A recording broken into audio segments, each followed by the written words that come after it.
여러분, 성경을 읽고는 싶은데 너무 어려우니까 포기하시고 혹시 목사님 설교만 듣고 계신 분 있으신가요? 제가 아시는 분은 교회를 10년 동안 다니시면서 10년 동안 성경은 못 읽으시고 교회 설교만 들으신 분들도 계시거든요. 물론 저 역시 신학교를 다니면서도 성경 공부를 하면서 다른 어려움이 아니라 성경을 재미있게 쭉 읽고 싶은데 그게 안 되는 거예요. 그래서 포기하게 되고 자꾸 다른 신학 서적을 통해 그 공허함을 채우려고 하다가 포기한 적이 한두 번이 아니었습니다. 그런데 어느 날 우연한 기회로 이스라엘 유대인 분의 간증을 듣게 되었습니다. 그분은 미국 명문 대학에서 신학도 공부하셨고 이스라엘로 이주해 와서 기독교 방송국도 운영을 하시는 영적인 거장이셨는데요. 그런데 그분이 신약 성경을 믿기 힘든 엘리트 유대인으로서 어떻게 예수님을 믿게 되었냐면, 미국에서 신학 공부를 하실 때 성경에 능통한 교수님께서 성경을 연대순으로 읽어야지 그 의미를 알 수 있다는 강의를 들으시고, 그때부터 성경을 연대순으로 읽으니까 영안이 열리고 성경의 깊은 뜻을 아주 쉽게, 정말 쉽게 이해가 되었다는 거예요. 그렇게 되니까 당연히 예수님을 그리스도로 영접을 하시고 인생이 변화가 되었고 이스라엘로 넘어와서 사역을 하게 되었다는 간증을 듣고 저는 깜짝 놀랐습니다. 왜냐하면 우리나라에 이미 성경을 연대순으로 읽기 쉽게 편집해 놓은 교재가 있었거든요. 맞습니다.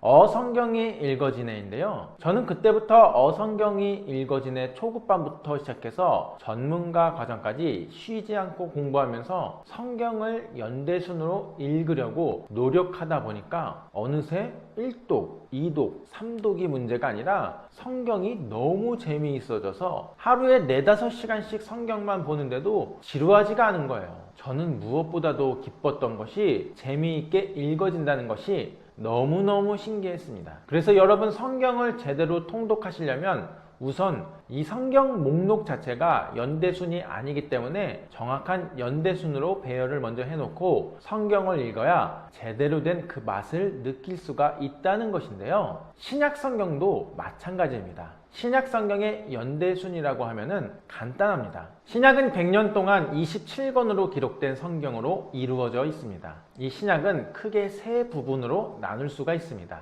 첫 번째 부분은 예수님의 이야기를 담은 성경으로, 이는 마태, 마가, 누가, 요한의 사복음서로 이루어져 있습니다. 두 번째 부분은 사도행전과 바울의 서신으로 구분되어 있으며 이는 바울의 이론과 가르침을 담고 있습니다. 이때 바울은 유대인 사역과 이방인 사역을 중심으로 수행하였습니다. 마지막으로 세 번째 부분은 사도 요한의 사역 기간을 중심으로 한 성경으로서 요한복음과 요한 1서, 2서, 3서, 계시록으로 이루어져 있습니다. 사도행전에서 바울이 쓴 서신들은 모두 성경의 일부분으로 포함되어 있으며 27권 중에서 13권은 바울의 서적입니다. 이후에 사도 요한은 이러한 사건들을 목격하며 그 해석을 통해 요한복음과 요한 1서, 2서, 3서 그리고 요한계시록을 작성했습니다. 이렇게 큰 구성을 먼저 이해하면 신약을 읽을 때 그 깊이와 의미를 더 잘 이해할 수 있습니다. 그래서 이런 방식으로 먼저 사복음서부터 시작하여 전체 신약 성경을 살펴보겠습니다. 구약의 말라기에서 보라, 내가 너희에게 선지자 엘리야를 보내리니 라는 예언의 성취로 예수님의 길을 예비한 세례 요한이 태어났습니다. 그리고 그로부터 6개월 후에 예수님도 태어나셨습니다. 그러나 헤롯의 유아살해 명령 때문에 예수님 가족은 이집트로 피신했다가 나사렛 고향으로 다시 돌아왔습니다. 예수님은 거의 30년 동안 사생애를 거기서 보내셨습니다. 30세 정도의 예루살렘 지방에서 이미 인지도가 높아진 세례 요한에게 세례를 받으시고 공생애를 시작하셨습니다. 그리고 40일 동안의 금식 기도를 거쳐 베드로, 요한, 안드레, 빌립, 나다니엘 등 5명의 제자를 만나셨습니다. 이후 공생의 첫 번째 유월절에 성전 청결 사건을 통해 예수님의 명성이 높아져 8개월 동안 예루살렘에서 사역을 하셨습니다. 그러나 유대인들의 감시가 심해지자 갈릴리로 이동하여 가버나움을 중심으로 제자들과 함께 사역을 시작하셨습니다. 그 그 이후 공생의 두 번째 유월절에는 베데스다 연못 사건이 일어났고, 이때 안식일 논쟁으로 인해 바리새인과 유대인들의 반대가 커졌습니다. 이때부터 예수님을 죽이려는 의도가 드러났습니다. 그래서 다시 갈릴리 지방으로 내려가서 상당 기간 동안 갈릴리에서 사역을 이어가시게 됩니다. 이 동안에는 12명의 제자를 모으셔서 산상수훈 가르침을 나누어 주십니다. 세 번째 유월절 때에는 갈릴리에서 오병이어의 기적을 실현하십니다. 그리고 이때쯤 세례 요한이 참수를 당하게 됩니다. 오병이어의 기적 이전에는 주로 대중사역을 이루셨던 것과 달리 그 이후에는 주로 제자들을 집중적으로 훈련하시게 됩니다. 가이사랴 빌립보에서는 예수님이 직접 제자들에게 자신의 죽음과 부활에 대해 말씀하시지만 제자들은 그 말씀을 완전히 이해하지 못합니다. 세 번째 유월절이 지나 초막절이 시작되는 시점에 예수님께서는 다시 예루살렘으로 향하시게 됩니다. 초막절과 수전절의 설교를 통해 자신이 하나님을 만천하에 밝히시게 됩니다. 이러한 설교 이후 예루살렘은 극도의 긴장 상태에 놓이게 되며 결국 이 긴장 상황은 십자가 처형으로 이어지게 됩니다. 수전절 이후 요단강 동쪽의 베레아에서 사역을 마치시게 됩니다. 이곳은 예수님의 길을 준비한 세례 요한의 사역지로 이곳에서의 사역 완료는 큰 의미를 지닌 일입니다.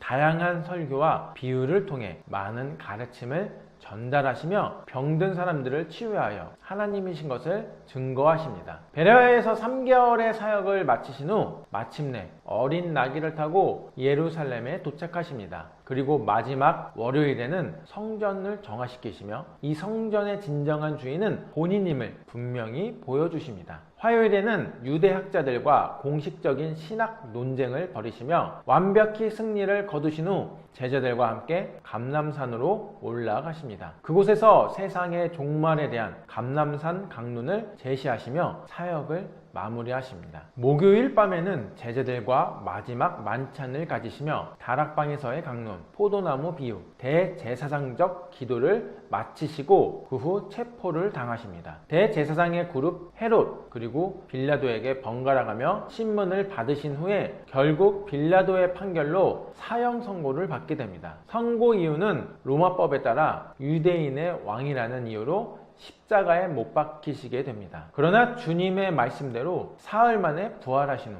저녁에 제자들이 모인 장소에 나타나셔서 성령님을 기다리라고 하시고 제자들에게 증인으로서 삶을 살아가라고 말씀을 하십니다. 그러나 제자들은 아직도 무엇이 벌어진 것을 이해하지 못하며 우왕좌왕하면서 갈릴리로 향한 후에 다시 예루살렘으로 돌아와 예루살렘의 영광을 회복하리라고 생각하고 있습니다. 즉 그들은 아직도 십자가의 의미를 완전히 깨닫지 못하고 있습니다. 그런 상황에서 예수님은 감람산에서 마지막으로 제자들에게 말씀하십니다. 성령님을 기다려라. 너희가 나의 증인이 되리라 라고 말씀을 하신 후 예수님은 그들의 눈앞에서 승천하시며 이런 제자들에게는 성령님만을 기다릴 수밖에 없는 시기가 도래하게 됩니다. 이렇게 복음서의 내용이 마치고 나면 사도행전과 바울의 서신들이 나옵니다. 사도행전의 초반 1장부터 11장까지는 주로 베드로의 사역을 다루며 그 이후부터는 주로 바울의 사역이 주목됩니다.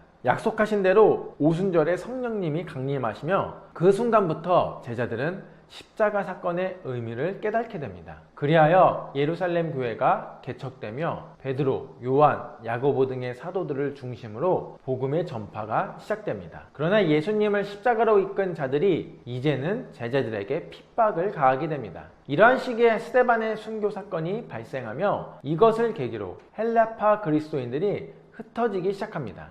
그들은 흩어지면서 단순히 피하려고만 하는 것이 아니라 교회를 세우면서 흩어지게 됩니다. 그 결과 수리아 안디옥에서 새로운 교회가 생겨나게 되었는데 이는 최초의 이방인 교회이자 사도 바울의 선교 기지가 되는 곳이었습니다. 이렇게 해서 사도 바울이 성경에서 등장하게 되는데 그 첫 등장 장소가 스데반의 순교 사건이 발생한 지역이라는 것은 매우 흥미롭습니다. 기독교를 박해하던 사람이었던 바울은 당시 다메섹으로 가서 그곳의 크리스천들을 잡으려고 했습니다. 그러나 다메섹에서 예수님과의 만남을 초자연적으로 경험하게 되지요. 이후 아라비아에서 3년, 다소에서 10년까지의 기간 동안 그는 약 13년이라는 긴 시간을 보내며 구약학자 출신이었던 그는 자신의 경험을 기반으로 예수 그리스도의 신학적 의미를 이해하게 됩니다. 하나님의 계획이 이루어질 시기가 되어서 그는 수리아 안디옥 교회에서 사역하던 바나바에게 초대를 받게 됩니다.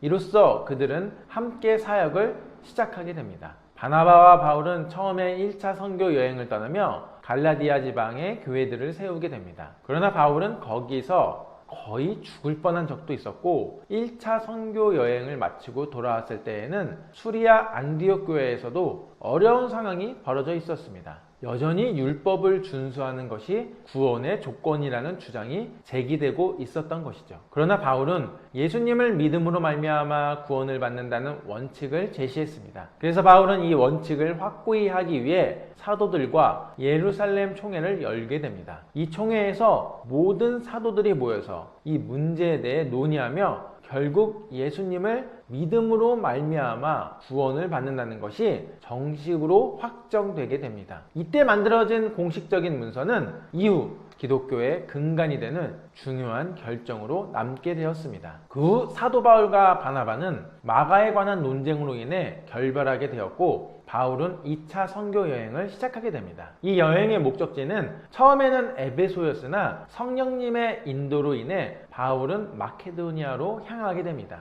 그 결과 빌립보, 데살로니아, 고린도 지역에서 교회들이 생겨나게 됩니다. 이 기간 동안 바울이 쓴 편지 중에는 데살로니가 전서와 갈라디아서가 포함됩니다. 고린도 지역에서는 브리스길라와 아굴라 부부와 만나게 되었으며 이 부부와 함께 3차 선교 여행의 목적지인 에베소로 향했습니다. 그리고 바울은 브리스길라와 아굴라 부부를 에베소에 남기고 다음 여행으로 위해 먼저 길을 닦아두라고 지시하고 자신은 수리아 안디옥 교회로 돌아가서 2차 선교 여행의 결과를 보고하게 됩니다. 이 사이에 브리스길라와 아굴라 부부는 에베소에서 아볼로라는 유능한 구약학자를 만나게 되어 그를 고린도 교회에 보낼 사역자로 파송하게 됩니다. 이어서 3차 선교 여행이 시작되었는데 이번 여행은 에베소를 중심으로 하였습니다. 이전 2차 선교 여행에서 세운 고린도 교회에서는 분쟁이 발생하여 이에 대한 해답을 담은 편지가 고린도 전서입니다.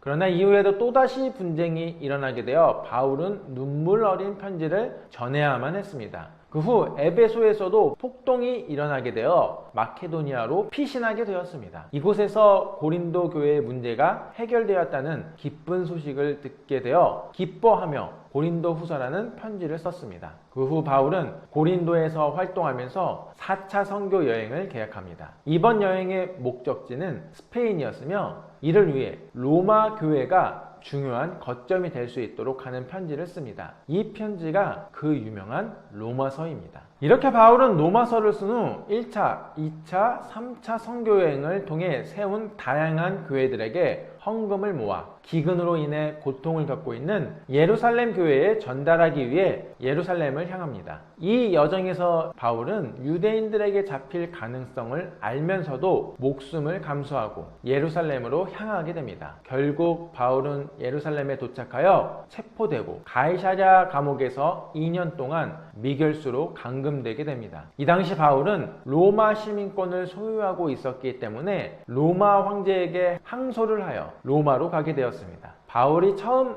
감금된 로마 감옥에서는 비교적 자유로웠으며 그로 인해 복음을 자유롭게 전할 수 있었습니다. 이때 그는 오네시몬을 만나게 되고 빌레몬에게 편지를 쓰고 또한 그가 속한 골로새 교회와 가는 길에 위치한 에베소와 빌립보 지역의 교회들에게 편지를 씁니다. 이 편지들이 바로 옥중서신인 빌레몬서, 골로새서, 에베소서, 빌립보서입니다. 이를 통해 그는 옥에서도 복음을 전파하고 교회들에게 지도와 권면을 전하는 중요한 편지들을 쓰게 되었다라는 것입니다. 그 후 바울은 다행히 감옥에서 풀려나게 되어 소위 4차 선교여행을 시작하게 됩니다. 이때 이미 사역자로서 역할을 수행하고 있는 두 사랑하는 제자 디도와 디모데에게 편지를 보냅니다. 이 편지들이 각각 목회 서신인 디도서와 디모데 전서입니다. 그러나 로마의 박해가 점점 심해지면서 바울은 두 번째로 다시 감옥에 갇히게 됩니다. 이 감옥은 거의 죽음의 감옥이었지만 그곳에서 바울은 마지막 유언과 같은 내용을 디모데에게 편지를 작성하게 됩니다. 이 편지가 디모데 후서입니다. 바울은 이후 순교하게 되는데 그동안 이방 선교를 펼치는 바울과 별개로 베드로, 요한, 야고보, 유다도 활동을 하면서 각자의 편지를 씁니다. 이들의 편지는 공동 서신으로 묶여 있으며 베드로 전후서, 유다서, 요한 1서, 2서, 3서, 야고보서, 그리고 히브리서로 이루어져 있습니다. 이 히브리서에 대해서는 학자들 사이에서 조금씩 의견이 다양하지만 그것을 바울의 서신으로 간주하는 견해도 존재합니다. 마지막으로 사도 요한이 세상 끝에 벌어질 사건을 보고 요한계시록을 쓰게 됩니다. 그 시기에는 도미티니아누스 황제의 지배하에 크리스찬들이 강한 박해를 받는 상황이었습니다.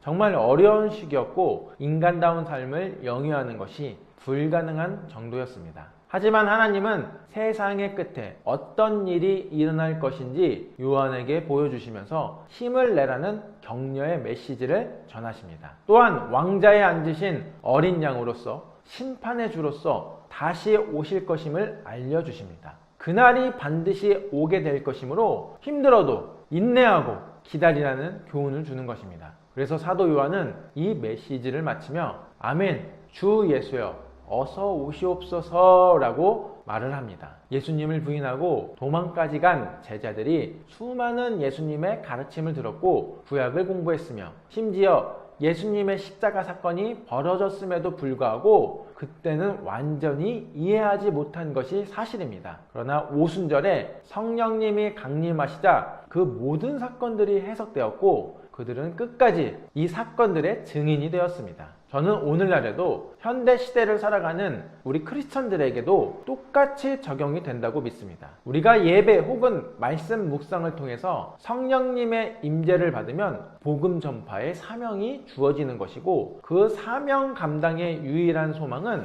아멘, 주 예수여 어서 오시옵소서인 것입니다.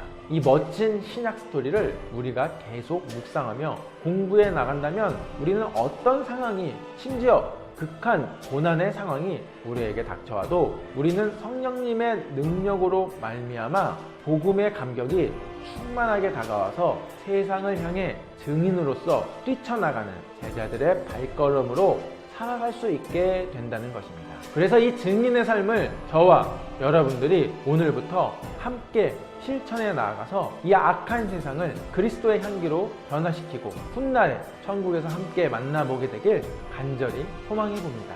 여러분, 성경의 나라 이스라엘 하면 많은 분들이 뭔가가 독특하고 알 수 없는 신비로움들이 존재하는 것 같은 이미지를 준다고 합니다. 그런데 이렇게 이스라엘이 독특하고 어떠한 신비로움들이 존재하는 것 같은 이미지를 주는 이유는 여러 역사적, 종교적, 문학적 요인들이 복합적으로 작용한 결과라고 히브리대 구약학 교수인 요나탄 사기부 교수님은 이렇게 말씀을 하셨는데요. 이 중에서 요나탄 사기부 교수님이 강조한 몇 가지 중요한 요소를 살펴보면 다음과 같습니다. 이스라엘의 신비로운 첫 번째 이유는 성경과 종교적 유산 때문입니다. 이스라엘은 성경에서 매우 중요한 위치를 차지하는 국가입니다. 구약 성경은 이스라엘 민족의 기원과 그들이 하나님의 선택된 백성으로서 어떻게 살아왔는지를 중심으로 기록되어 있습니다. 아브라함, 모세, 다윗과 같은 성경 속 인물들은 모두 이스라엘과 밀접하게 연결되어 있습니다. 이처럼 이스라엘은 하나님이 직접 선택하시고 율법을 주시고 예언자들을 통해 말씀하신 특별한 장소로 여겨집니다. 이러한 이유로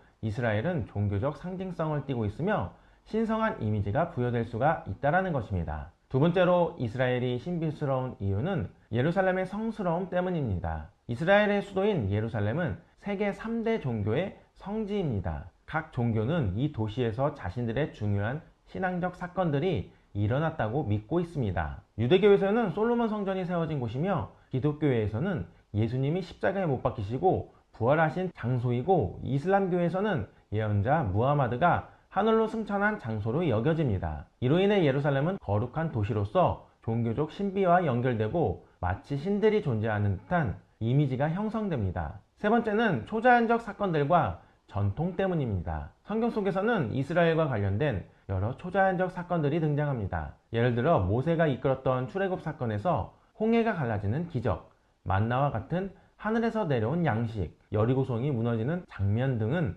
이스라엘을 초자연적인 능력과 신비로운 사건들이 일어나는 곳으로 각인시켰습니다. 이러한 성경 속 이야기는 이스라엘을 마치 신비한 나라로 부각시키는 중요한 요소가 될 수가 있다는 것입니다. 이 중에서도 히브리대 구약학 교수인 요나탄 사기부 교수는 현재 이스라엘에서는 유대교의 축제, 전통의식, 심지어 음식 규정까지도 모두 종교적인 의미를 담고 있다면서 동시에 이런 종교적 관습들은 이스라엘을 더욱 신성하고 독특하게 보이게 해준다라고 하였습니다. 그 중에서도 특히 이스라엘 하면 성경이 쓰여진 과거의 영적 유산을 여전히 유지하고 있다는 인상을 주며 이러한 이유 때문에 신성한 분위기를 형성해 준다라고 강조를 하였는데요. 그렇다면 과거 이스라엘에서는 어떻게 성경이 쓰여졌던 것일까요? 우선 히브리대 구약학 교수인 요나탄 사기부 교수님의 저서의 내용을 통해 구약 성경만 한번 살펴보겠습니다. 구약 성경의 집필 과정을 살펴보면 크게 네 부분으로 나뉩니다. 첫 번째는 토라 또는 모세 오경으로 불리는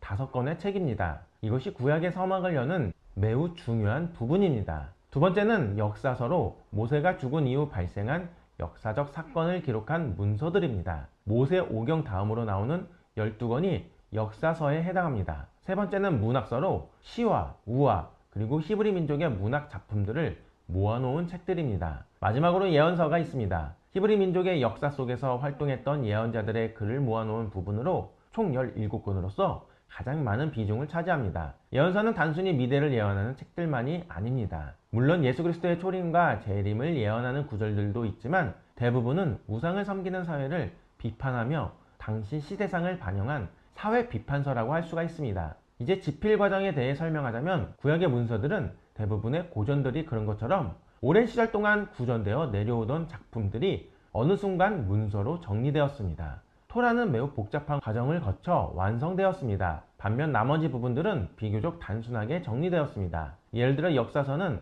바벨론 포로 시절 이전 유다 왕국 시대의 요시야 왕의 종교개혁 시기에 쓰여지기 시작했습니다. 그 당시 북이스라엘 왕국이 이미 멸망한 상태였고 주변의 강대국들은 점점 더 강해졌습니다. 이러한 상황에서 히브리 민족은 강한 정체성을 필요로 했습니다. 이때 신명기를 집필한 그룹이 여호수아기, 사사기, 사무엘상하 그리고 열왕기상하를 기록했습니다. 이 역사서들의 공통점들은 모세가 죽은 이후부터 유다 왕국이 바벨로니아에 의하여 몰락하고 유다 왕 여호와김이 다시 돌아오는 이야기까지 담았습니다. 이 역사서는 요시야 왕 때 쓰여졌다가 바벨론 포로 시절에 다시 정리가 됩니다. 이후 바벨로니아를 몰락시킨 페르시아가 이스라엘인들을 돌려보내고 유다 왕국이 다시 세워지게 되는데요. 이때 성전을 다시 세우고 민족의 교육과 정체성을 위해서 역사서가 추가로 쓰여진 것입니다. 역대기상하는 이전에 쓰여졌던 역사서와 내용이 겹치는데 이전의 역사서와는 다른 시각이 담겨져 있습니다. 열왕기하는 북왕국 이스라엘의 아방 시기 때 타락한 상황을 중심으로 기록한 반면에 역대기서는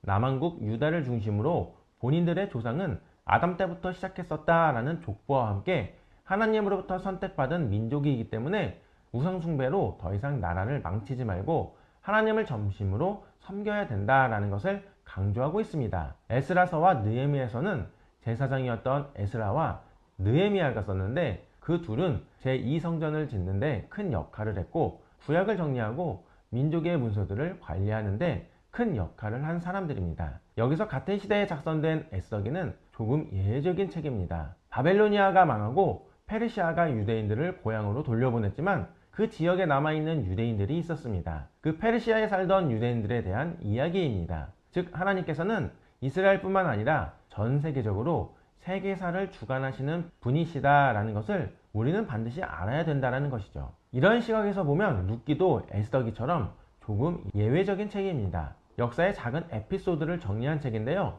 역사서를 읽을 때는 이런 역사적 배경을 염두에 두고 읽어야 합니다. 구약의 문서들은 대부분의 고전들이 그런 것처럼 오랜 시절 동안 구전되어 내려오던 작품들이 어느 순간 문서로 정리되었습니다. 그래서 문학서들은 상대적으로 늦게 편집되었습니다. 짧은 시의 모음집인 시편, 사랑의 시인 아가서, 그리고 삶의 지혜를 다룬 잠언은 아주 늦게 편집이 완성이 되었습니다. 아마도 대다수의 학자들은 페르시아의 영향을 받던 시기는 이제 지나고 다니엘의 예언처럼 그리스의 영향을 받던 시기에 편집된 것으로 추정하고 있습니다. 한편 하나님과 사탄이 인간을 테스트하는 내용인 욥기와 인간의 삶이 얼마나 무성한지를 표현한 전도서는 이보다 조금 일찍 정리가 되었습니다. 물론 서두에 말씀드렸듯이 욥기는 아브라함 시대 때 쓰여졌고 전도서는 솔로몬이 작성하였지만 이 두 권의 책들이 당시 히브리 민족의 언어로 정리된 시기는 페르시아 시대 때 정리된 것으로 추정되고 있습니다. 잠언과 전도서는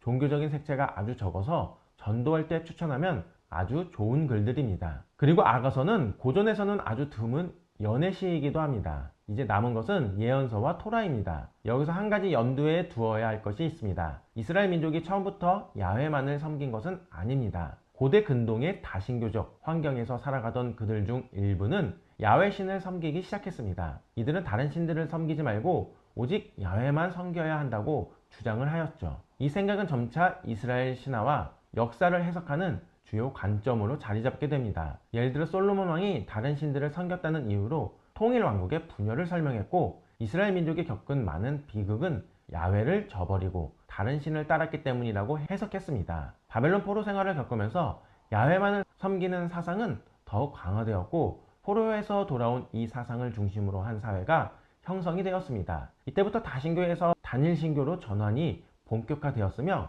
결국 오직 한 분의 신이라는 유일신 사상이 탄생했습니다. 히브리 민족은 원래부터 유일신 신앙을 가진 것이 아니었던 것이죠. 오랜 역사적 과정을 통해 그들의 신앙이 점차 유일신 신앙으로 발전한 것입니다. 고대 이스라엘 민족은 처음부터 유일신교를 믿지 않았습니다. 이처럼 그들은 다신교의 환경에서 살아갔으며 야훼 신앙을 중심으로 한 단일신 사상이 점차 자리 잡았습니다. 바벨론 포로 생활을 통해 이 신념은 더욱 강화되었고, 포로에서 돌아온 후에는 유일신교로 발전하게 됩니다. 유일신 사상은 이후 역사 속에서 구약의 대부분을 형성하는 주된 신앙이 되었죠. 바벨론 포로 생활 이후 정리된 구약은 다신교적 요소를 배제하고 유일신 사상에 맞는 부분만 남게 됩니다. 예언서도 이 관점에서 기록이 되었는데요.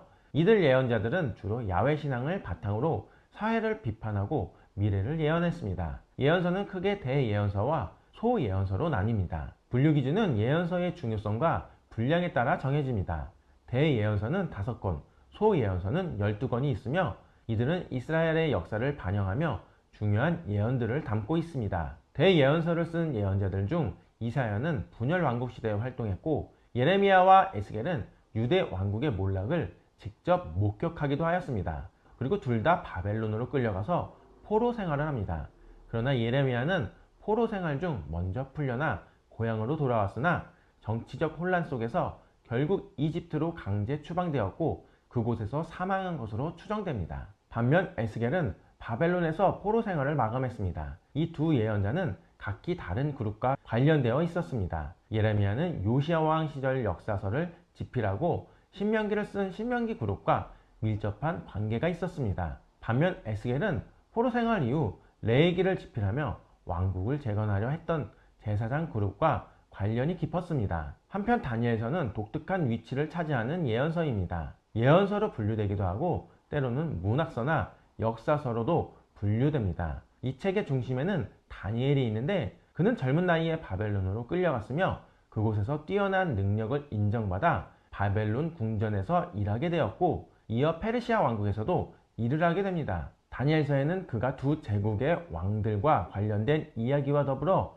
그가 본 환상들이 기록되어 있습니다. 이 환상들을 통해 다니엘서는 마지막 때의 종말에 대한 예언을 담고 있으며 신약의 요한계시록과 구약에서 대칭을 이루는 책으로 여겨지고 있습니다. 다니엘서는 기원전 약 150년에 히브리어로 완성된 것으로 추정되며 구약 중 가장 마지막에 기록된 책입니다. 한편 이사야서는 특별한 과정을 거쳤습니다. 66장 중 40장에서 55장은 바벨론 포로 시절에 추가되었고 56장에서 66장은 이스라엘 백성이 고향으로 돌아온 후에 추가된 것으로 알려져 있습니다. 소예언서는 대예언서보다 분량이 적지만 그 중요성은 동일합니다. 분열 왕국 시대의 예언자로 이사야와 미가는 유다 왕국에서 활동했고 아모스와 호세아는 북이스라엘 왕국에서 활동했습니다. 유다 왕국 멸망 시기에는 스바냐, 나움, 하박국이 활동했으며 바벨론 포로 생활 이후에는 학계, 스가랴, 말라기가 활동했습니다. 그리고 요나는 기원전 8세기경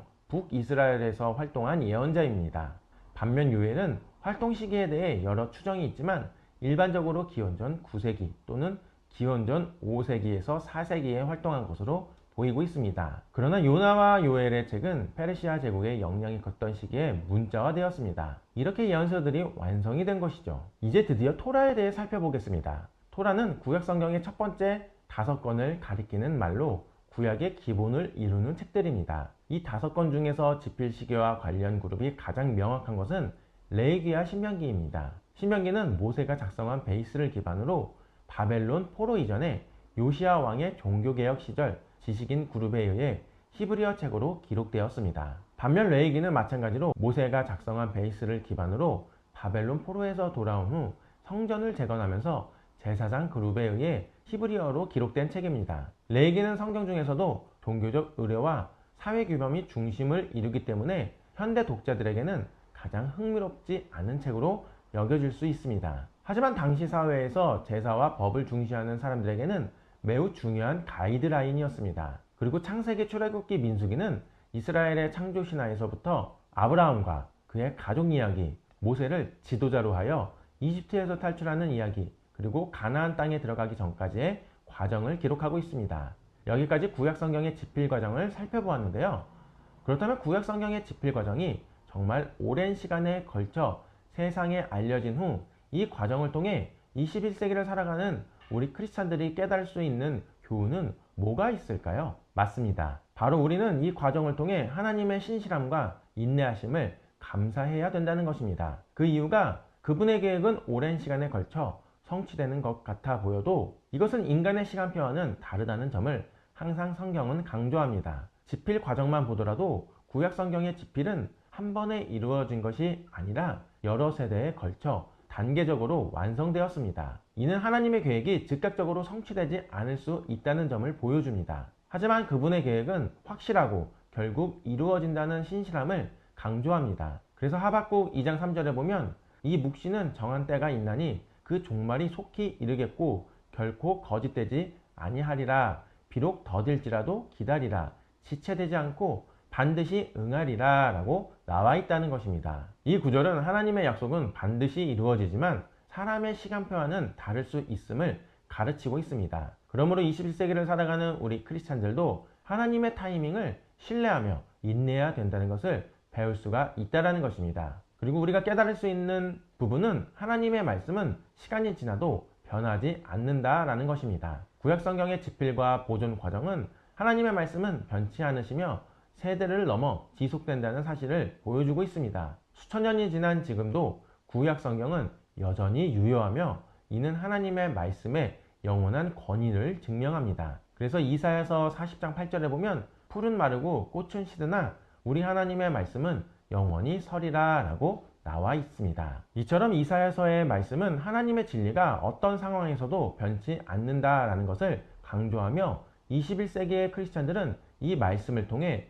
영원히 변치 않는 하나님의 뜻을 믿고 따를 수 있게 되었습니다. 그리고 마지막으로 우리가 알 수 있는 것은 하나님은 인류 역사 속에서 일하신다는 것입니다. 구약의 역사는 하나님의 역사가 시간 속에서 어떻게 이루어지는지 잘 보여주고 있습니다. 창조, 선택된 민족, 이스라엘, 선지자들의 말씀, 예언의 성취 등 모든 것은 하나님의 계획의 일환으로 이는 현대 크리스찬들에게도 하나님께서 여전히 인류 역사 속에서 일하시고 계심을 상기시킵니다. 그래서 예레미야 29장 11절에 보면 나 여호와가 말하노라 너희를 향한 나의 생각을 내가 아나니 평안이요 재앙이 아니라 너희에게 미래와 희망을 주는 것이라 라고 나와 있듯이 이 구절은 하나님이 개인과 역사를 다스리고 계시며 그분의 뜻은 선하고 미래에 소명을 주는 것임을 강조하고 있습니다. 따라서 구약 성경의 집필 과정을 통해 오늘날 크리스찬들이 배울 수 있는 것은 하나님의 계획은 신실하게 이루어지며 그분의 말씀은 변치 않고 하나님은 항상 우리와 함께하며 역사를 통해 일하신다는 진리입니다. 그래서 이 참된 성경 말씀의 진리를 다시 한번 우리가 기억함으로 말미암아 올바른 믿음의 삶을 살아가야겠습니다. 여러분, 지금 많은 분들이 성경을 읽으실 때 성경을 읽으면 좋다고는 하는데 도대체 구체적으로 뭐가 좋아질까요? 아니면 성경을 읽기는 읽는데 너무 어려운 나머지 이렇게 이해가 잘 안 되는데 정말 이것이 나에게 큰 도움이 되는 것일까요? 라는 질문들은 오늘날에도 끊임없이 이어지고 있는데요. 정답부터 말씀드리면 저도 마찬가지이고요. 미국의 성경을 읽는 90% 이상이 자신의 인생에서 정말 놀라운 변화들이 일어나 본인의 인생에 있어서 엄청난 큰 도움이 되었다는 설문 결과가 발표가 되었습니다. 이번 연구 보고서는 미국 성서공회가 발표한 2022 미국 성경 현안 보고서의 개정판으로 성경의 의미와 성경이 하나님과 관계에 어떤 영향을 미치는지 등 7가지 주제를 다뤘습니다. 미국 성서공회는 미국의 50개 주와 워싱턴 DC의 18세 이상 성인 2,598명을 대상으로 설문조사를 실시를 하였는데요. 조사 결과 1년에 3번에서 4번 정도 성경을 읽는다는 사람들 중 92%가 성경의 메시지가 내 삶을 변화시켰다라고 답한 것으로 발표가 되었습니다. 보고서는 궁극적으로는 성경 읽기는 하나님과 교제하는 것이다. 그리고 사람들은 성경을 통해 하나님과 연결될 때 삶이 바뀌고 태도가 바뀌고 가치관이 바뀐다는 것을 경험했다라고 말하기도 하였습니다. 또한 놀랍게도 성경을 읽지 않는 사람들의 38%가 성경 메시지가 내 삶을 변화시켰다라는 말에 동의한다 라고 답한 연구 결과가 나오기도 하였습니다. 또 이들 중 일부는 교회에 가끔 출석하면서 설교 말씀을 통해 변화를 받을 수 있다. 과거에 성경 읽기를 중단했지만 성경으로 변화된 경험을 가질 수 있다. 또는 친구나 가족이 성경 말씀 이야기를 해줬을 때 변화가 일어날 수 있다라고 결과가 나오기도 하였습니다. 어쨌든 성경을 많이 읽지 않는 사람들의 상당수가 성경으로 인해 변화됐다고 말하는 것은 굉장히 놀라운 연구 결과라고 발표하기도 하였는데요. 보고서는 성경 사용자들에게 성경을 읽는 방법에 대해서도 질문을 했는데 응답자의 약 절반인 48%가 한 번에 몇 구절씩 읽는다라고 말했습니다. 이어 40% 정도는 기분에 따라 구절을 읽는다라고 말했고 32%는 전체 장이나 이야기로 읽는다라고 했습니다. 그리고 26%는 일정과 계획표 또는 프로그램을 사용해서 읽는다라고 했고 22%는 매일 같은 시간에 읽는 순으로 결과가 나오기도 하였습니다. 특히 조사에서 용서를 구하든 안 하든 타인이 나에게 저지른 일을 진심으로 용서할 수 있는지를 묻자 성경 이용자의 10명 중 9명 이상은 강하게 동의 혹은 다소 동의를 했습니다. 반대로 다소 혹은 강력히 부정하는 의견은 각각 4%와 2%에 불과했습니다. 이렇게 성경은 우선 읽기만 하면 우리에게 내면의 변화를 확실히 안겨준다라는 것인데요. 그래서 이 리서치를 미국의 한 신학교에서 신학생들을 상대로 성경을 읽으면 더 구체적으로 어떠한 변화가 일어났는지를 10가지로 조사를 진행을 하였는데요. 그 결과가 꽤 놀랍습니다. 우선 첫 번째 변화는 윤리적인 생활 습관이 입혀집니다. 2009년 성경 참여 연구에 따르면 성경을 자주 읽는 사람들은 술에 취하거나 간음, 포르노, 도박 등의 행동에 참여할 확률이 현저히 낮아졌다고 합니다. 이는 성경이 우리의 도덕적 가치와 행동을 긍정적으로 변화시키는 큰 역할을 한다는 것을 보여주고 있다는 것입니다. 이처럼 성경의 가르침은 우리에게 삶의 올바른 방향을 제시할 수가 있는 것이고 유혹과 부정적인 영향으로부터 우리 스스로를 윤리적으로 도덕적으로 보호해 줄 수 있다는 얘기가 됩니다. 두 번째 변화는 성경을 통해 성격이 보다 더 활발해질 수 있다는 연구 결과가 나왔습니다. 성경을 자주 읽는 사람들은 다른 사람들과 신앙을 공유할 확률이 높아집니다. 이는 신앙 공동체의 성장과 긍정적인 영향력 확대에 기여할 수가 있는데요. 즉 성경의 메시지는 우리가 다른 이들과 교류하게 되고 그들에게 하나님의 사랑을 전파하는 데 중요한 역할을 할 뿐만 아니라 개인적인 성격도 외향적으로 변화될 수 있다는 것입니다. 세 번째 변화는 이기주의가 없어진다는 연구 결과가 나왔습니다. 성경을 깊이 있게 연구하는 사람들은 다른 이들을 영적으로 양육하는데 더 적극적이 된다고 합니다. 이는 교회와 신앙 공동체에 긍정적인 영향을 미치는 결과로 이어진다고 하는데요. 성경을 통해 우리는 다른 이들을 돕고 이타적으로 변화될 수 있게 된다는 것입니다. 네 번째 변화는 두뇌의 발달입니다. 성경을 자주 읽는 사람들은 성경 구절을 기억하는 능력이 향상된다는 결과가 발표되었습니다. 이는 성경의 가르침을 일상생활에서 적용하는데 도움이 될 뿐만 아니라 성경 구절을 기억하는 것은 우리의 뇌를 건전적으로 운동을 시키므로 노화를 방지해 줄 수 있다고 합니다. 다섯 번째 변화는 내면이 더욱 성숙해진다는 결과가 나왔습니다. 성경을 통해 우리는 하나님의 말씀에 더 깊이 뿌리를 내리고 신앙의 깊이를 더해갑니다. 즉 성경은 우리에게 내면의 성장에 도움을 줄 수 있다는 것입니다. 여섯 번째 변화는 꿈이 생길 수 있다는 결과가 나왔습니다. 성경은 우리의 삶에 명확한 방향과 목적을 제시하고 있습니다. 반면에 세상은 혼란스러운 방향과 타락을 끊임없이 우리에게 유혹합니다. 하지만 성경은 성령님께서 우리에게 올바른 길로 가도록 인도해 주실 수 있다는 것입니다. 일곱 번째 변화는 거짓말을 안 하게 됩니다. 성경을 통해 우리는 진리를 알고 그 진리 안에서 걸을 수 있습니다. 왜냐하면 요한복음 말씀처럼 예수님 자체가 진리이시기 때문입니다. 이는 우리를 인간관계 속에서 수많은 오해와 속임수로부터 보호해 줄 수가 있습니다. 즉 성경은 우리에게 세상의 거짓과 혼란 속에서 진리를 분별할 수 있는 능력을 제공해 줄 수 있다는 것입니다. 여덟 번째 변화는 멈추지 않는 성장입니다. 성경은 우리에게 믿음을 성장시키는 힘을 줍니다. 계속 읽으면 읽을수록 하나님의 약속에 대한 믿음이 자라나게 됩니다. 이는 성경을 통해 우리는 하나님의 능력과 사랑을 더 깊이 이해하게 되면 될수록 우리의 성장도 하나님의 무한하심을 닮아가면서 끊임없이 성장이 될 수가 있다는 것입니다. 아홉 번째 변화는 지식이 증가합니다. 성경은 우리에게 지혜를 주어 일상생활의 결정과 관계에서 올바른 선택을 할 수 있게 도와줍니다. 즉 성경의 가르침은 우리가 직면하는 도전과 문제를 해결하는데 큰 도움을 줄 수가 있다는 것입니다. 끝으로 열 번째 변화는 마음의 안정입니다. 성경을 통해 우리는 하나님의 사랑으로 인해 내적 평화를 경험하며 삶의 어려움 속에서 안정감을 유지할 수가 있습니다. 이처럼 성경의 말씀은 우리에게 고난과 어려운 상황 속에서도 우리의 마음을 안정시키고 힘을 줍니다. 이처럼 여러 연구 조사를 통해서 알 수 있듯이 성경은 우선 읽기만 하면 반드시 그 사람의 인생을 변화시킬 수 있는 강한 능력이 있다는 것입니다. 그래서 히브리서 4장 12절을 보면 하나님의 말씀은 살아있고 활력이 있어 좌우의 날선 어떤 검보다도 예리하여 혼과 영과 및 관절과 골수를 찔러 쪼개기까지 하며 또 마음의 생각과 뜻을 판단하니 라고 나와 있다는 것입니다. 저 역시 신학교를 다니면서 성경 공부를 하면서 다른 어려움이 아니라 성경을 재미있게 쭉 읽고 싶은데 그게 안 되는 거예요.